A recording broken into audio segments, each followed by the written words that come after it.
శ్రీమాత్రే నమ. జయ గురు దత్తాత్రేయ నమ.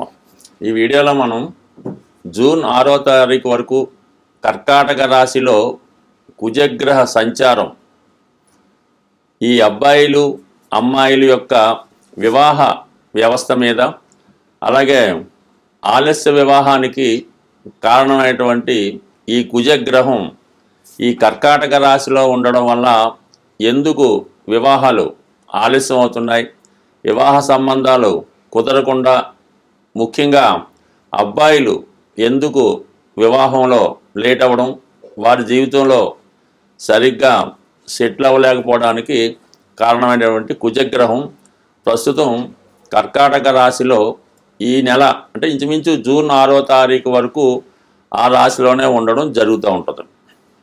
అయితే కుజుడికి అది నీచ స్థానం అవడం వల్ల తను అత్యంత పవర్ఫుల్గా బలంగా పనిచేయలేకపోతుంటాడు. సాధారణంగా వివాహం జరగడానికి, వివాహం తర్వాత అన్యోన్య దాంపత్యం ఉండడానికి కుజగ్రహం చాలా వరకు కారణమవుతూ ఉంటుంది. అయితే ఎక్కువగా అమ్మాయిల జాతకంలో కుజుడు భర్త యొక్క స్థాయిని, ఎటువంటి భర్త వస్తాడు, అలాగే జాతకంలో కుజదోషం ఎంతవరకు ఉంటుంది, ఇవన్నీ కూడా ఎస్పెషల్లీ అమ్మాయిల జాతకంలో కుజుడు ఎంత బలంగా ఉంటే వారికి వివాహం అంత తొందరగా అవ్వడం, అలాగే వివాహం తర్వాత కూడా అన్యోన్యంగా ఉండడం, అలాగే తొందరగా సంతానం కలగడానికి కూడా కుజుడే కారణం అవుతుంటాడు.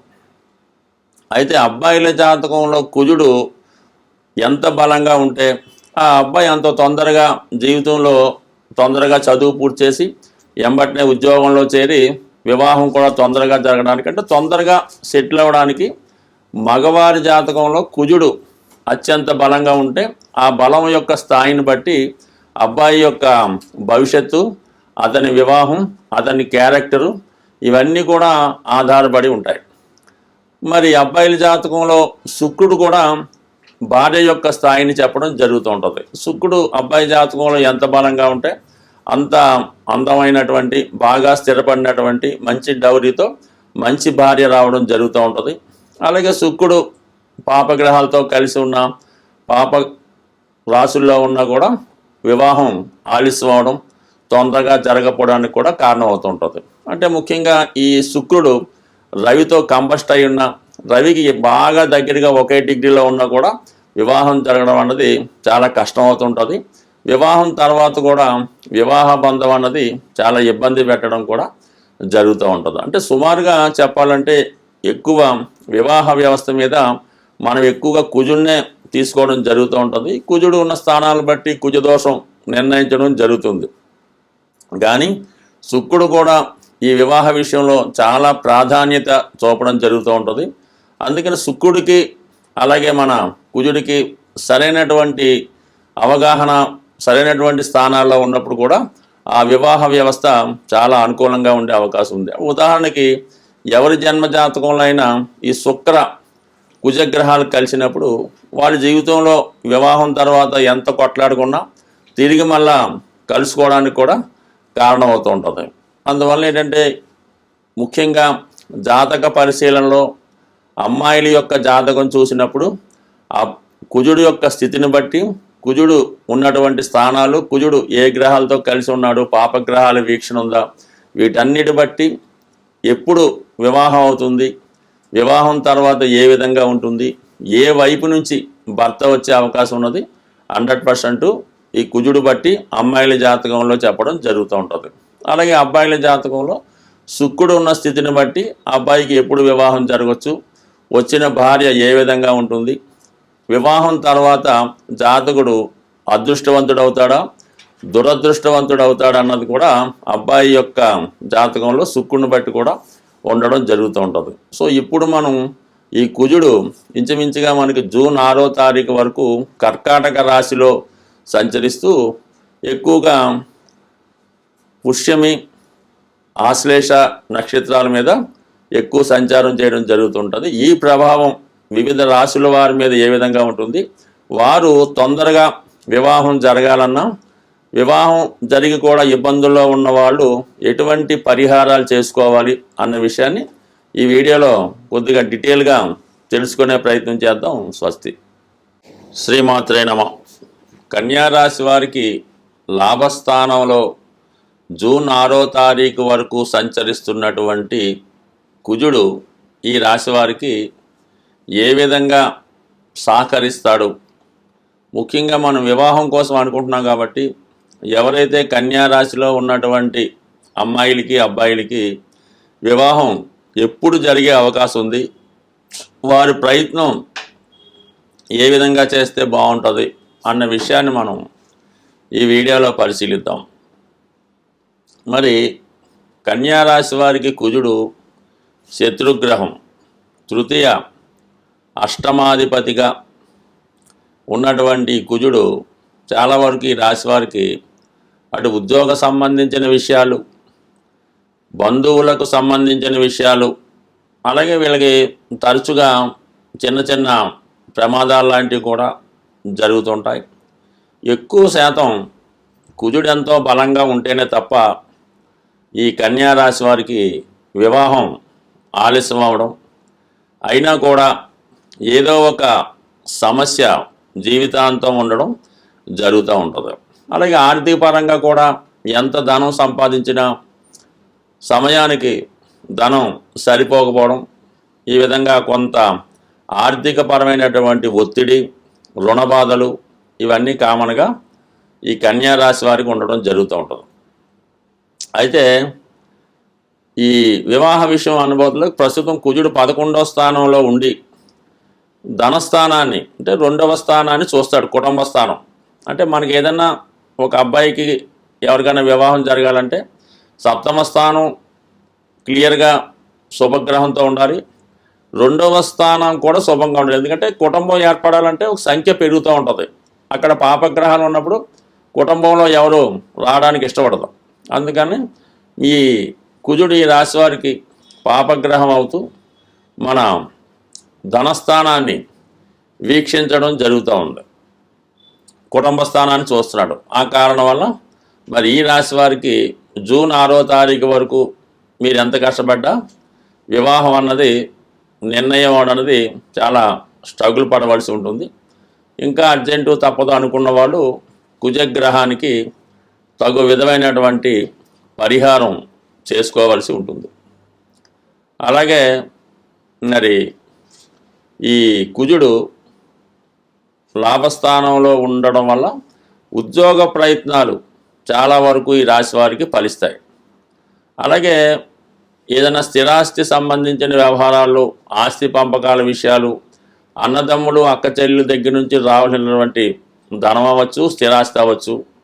అలాగే మీకు ఏదైనా ఆకస్మిక ధనలాభం లాంటిది, ఏదో ఇన్సూరెన్సో చిట్ ఫండో వేరే ద్వారా రావాల్సింది, ఆర్థిక పరంగా మాత్రం చాలా వరకు సక్సెస్ని మనకి ఇవ్వడం జరుగుతూ ఉంటుంది. ఈ కుజగ్రహం లాభస్థానంలో ఉండడం వల్ల కొత్త ఉద్యోగ ప్రయత్నాలు కూడా ఫలిస్తాయి.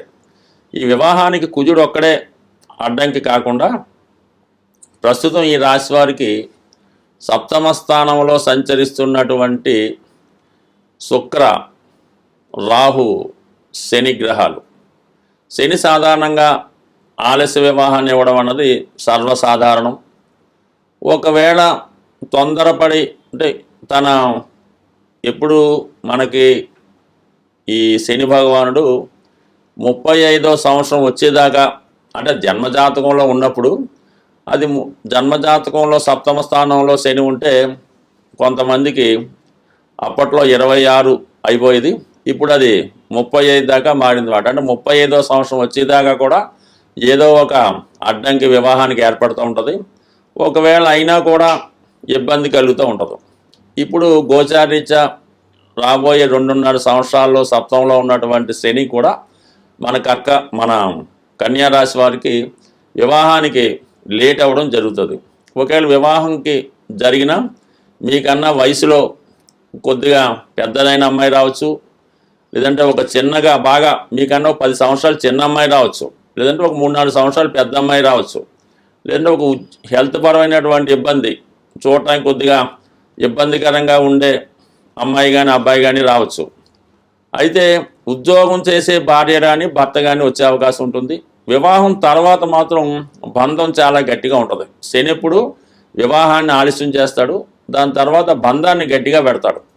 మరి ఈ కారణం వల్ల మీరు మరి కుజుడి యొక్క లాభస్థానంలో ఉండడం వల్ల చాలా వరకు గట్టి ప్రయత్నం చేస్తే తప్ప వివాహం జరిగే అంటే వివాహం జరగడం అంటే లేట్ అవుద్ది, అసలు అవ్వకపోవడం కాదు, వివాహం ఆలస్యం అయ్యే అవకాశం ఉంది.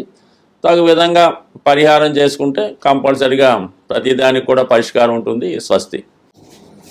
వివాహం ఆలస్యం అవుతున్నవారు, వివాహం తర్వాత భార్యాభర్తల మధ్య విభేదాలు ఉన్నవాళ్ళు, తొందరగా వివాహం కావాలన్నా ఏదైనా ప్రతిదానికి ఒక పరిహారం ఉంటుంది. కాబట్టి సాధ్యమైనంత వరకు ఈ సుబ్రహ్మణ్య స్వామి ఒకటి కారణం అవుతుంటారు, ఆంజనేయ స్వామి కూడా ఒకటి కారణం అవుతుంటుంది. అంటే మనకి కలియుగంలో హనుమాను తొందరగా అనుగ్రహించే గ్రహం కాబట్టి ముఖ్యంగా ఒక 8 మంగళవారాలు ఆంజనేయ స్వామి వారి ఆలయంలో 108 తమలపాకులు, ఒక 5 బాగా ముగ్గిన అరటిపళ్ళు, కొద్దిగా సింధూరం, ఒక కొబ్బరికాయ ఇవి తీసుకొని స్వామివారికి తమలపాకులతో అర్చన జరిపించి ఒక 8 మంగళవారాలు కంప్లీట్గా అర్చన చేయవలసి ఉంటుంది.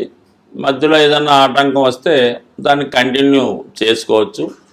అయితే ముఖ్యంగా స్త్రీలు వేకువజామునే లేచి ఈ స్నానం చేసేటప్పుడు ఆ నీళ్ళలో కొద్దిగా పసుపు కలిపి మంగళ స్నానం చేసిందాగా తలక స్నానం అది చేయవలసి ఉంటుంది. సాంప్రదాయ దుస్తులు ధరించవలసి ఉంటుంది. కంపల్సరిగా గాజులు అంటే మట్టి గాజులు, దాన్ని గాజులు అంటారు. 2 చేతులకు కూడా కనీసం ఒక చేతికి 8, ఒక చేతికి 8. అది ఎరుపు రంగు అయితే వెరీ బెటరు, ఆకుపచ్చ రంగు అయినా పర్వాలేదు. ఈ విధంగా వాళ్ళు సాంప్రదాయ దుస్తులతో సాంప్రదాయంగా ఈ పసుపు కలిపినటువంటి నీటితో స్నానం చేసి వాళ్ళు ఈ 8 మంగళవారాలు కంప్లీట్ చేయవలసి ఉంటుంది. మగపిల్లలు కూడా ఇంచుమించుగా సాంప్రదాయ దుస్తులతోనే చేయాలి. ఆ మంగళవారం కంపల్సరీగా నియమంగా ఉండాలి. ఆ ఒక్కరోజు మామూలుగా భూమి మీద సాపేసుకొని తలగడేసుకొని దుప్పటితో కప్పుకోవచ్చు. మన మంచం మీద కాకుండా విడిగా సెపరేట్గా పడుకొని ఈ 8 వారాలు పూర్తి చేయడం వల్ల కంపల్సరీగా 8వ వారం అవ్వకుండానే వివాహం జరిగే అవకాశం ఉంటుంది.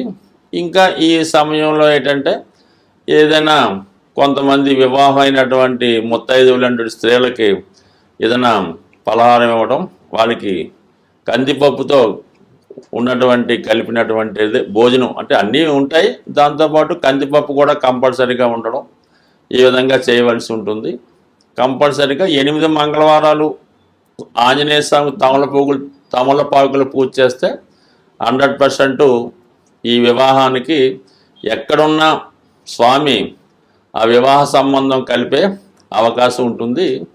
సరే, ఇది కొంతవరకు ఉంది. కొంతమంది ఈ మంగళవారం రోజు చీమలకి పంచదార బియ్యం పిండి ఆహారంగా వేయటం వల్ల, లేదంటే చెరువులో ఈ నదుల్లో ఉన్నటువంటి చేపలకి ఆహారంగా ఏదైనా బిస్కెట్లో పేలాలో అవి వేయడం వల్ల అనేక రకాలు పరిహారాలు ఉంటాయి. ఇవి తొందరగా శీఘ్రంగా పరిహారం జరుగుతూ ఉంటుంది. కాబట్టి ఈ హనుమాన్ చాలీసా పారాయణ చేయడం వల్ల కూడా వివాహం అవుతుంది. సుందరకాండ